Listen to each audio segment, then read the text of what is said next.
لیکن کمال کی بات یہ ہے نا، ساری دنیا میں بدھزم ہمارے گندھارا سے ہی پھیلا ہے. اچھا. جی ہاں، کوریا میں بھی ادھر سے گیا ہے، چائنا میں بھی ادھر سے گیا ہے. جو تیبت میں بدھزم ہے، تانترک بدھزم جن کو ہم کہتے ہیں، اس کی جو بڑا تھا، تانترک بدھزم کا جو بڑا تھا جس کو یہ فالو کرتے ہیں، پدما سمبھاوا، وہ سوات میں پیدا ہوئے تھے. اچھا. جی ہاں، وہ سوات سے گئے تھے.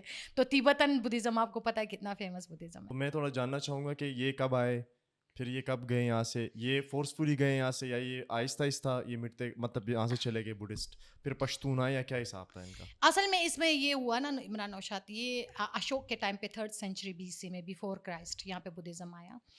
اشوک کے بعد بدھزم یہاں پہ اتنا پیک پہ نہیں تھا، still to 2nd century AD.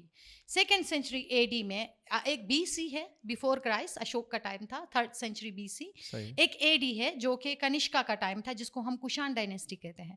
تو کشان ڈائنیسٹی کے بارے میں آرکیالوجسٹ بلیو کرتے ہیں، وہ کہتے ہیں کہ it was the glorious period of Buddhism. Okay. Ashoka کے بعد آفٹر اشوک، کنشکا کا جو ٹائم تھا، it was the glorious period of Buddhism. Buddhism بہت پیک پہ چلی گئی تھی. صحیح. تو اس ٹائم جو ہیں انہوں نے بہت سارے مونیسٹریز اور بہت سارے اسٹوپاز اور بہت سارے جو ہیں یونیورسٹیز، بدھا یونیورسٹیز انہوں نے بنائے تھے. اور 5th سینچری AD تک یہ پیک پہ چلا تھا. یہاں پہ بدھزم بہت ڈیولپ ہوا تھا. اور 5th سینچری کے آخر میں وائٹ ہونس، جن کو ہم کہتے ہیں ہاناز بھی ان کو بولا جاتا ہے، وہ ایک باربیرین ٹرائب تھا. ان کا کوئی ریلیجیس مقصد نہیں تھا اکارڈنگ ٹو دی اسکالرس. وہ صرف ایک باربیرینس تھے. ان کا یہ کہ وہ لوٹنا اور چیزوں کو گرانا اور تباہ کرنا. تو انہوں نے پورے سب کنٹیننٹ میں جتنے بھی ریلیجیس پلیسز تھے ان سب کو انہوں نے تباہ کیے تھے، یہ کون تھے انکلوڈنگ ہانا؟ یہ وائٹ ہونس ہم ان کے کہتے ہیں، یا ہانس کہتے ہیں، وائٹ ہونس یا ہانس ہم کو بولتے ہیں. ٹھیک ہے. تو انہوں نے تباہ کیے تھے 5th سینچری AD میں. انفارچونیٹلی ان کی جو انفلوئنس تھی ہمارے سب کنٹیننٹ میں، وہ 10th سینچری AD تک رہی ہے. تو اس وجہ سے یہاں پہ بدھزم کی ڈکلائننگ ہوئی.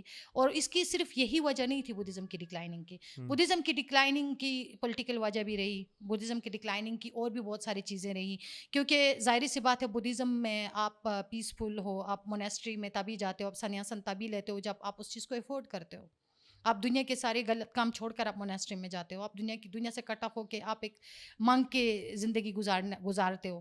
تو ان میں مونیسٹریز میں بھی یہ چیز ہونا شروع ہو گئی تھی کہ کوئی غلط ہے تو وہ قانون سے بچنے کے لیے بھی مونیسٹری میں جا کے جو کچھ پناہ لینا، اسکالرز بلیو جس طرح کرتے ہمارے تبلیغ میں چلے جاتے ہیں. آئی ڈونٹ نو، میں اس پہ کوئی کمنٹ نہیں کروں گی. لیکن یہ کہ ان کا پھر پولیٹیسائز بہت ہو گیا تھا اینڈ میں. یہ بھی ایک وجہ رہی بدھزم کو ڈکلائننگ کرنے کے لیے، کیونکہ یہ بہت سارے وجہ تھے اس کی بدھزم کی ڈکلائننگ ہونے کے.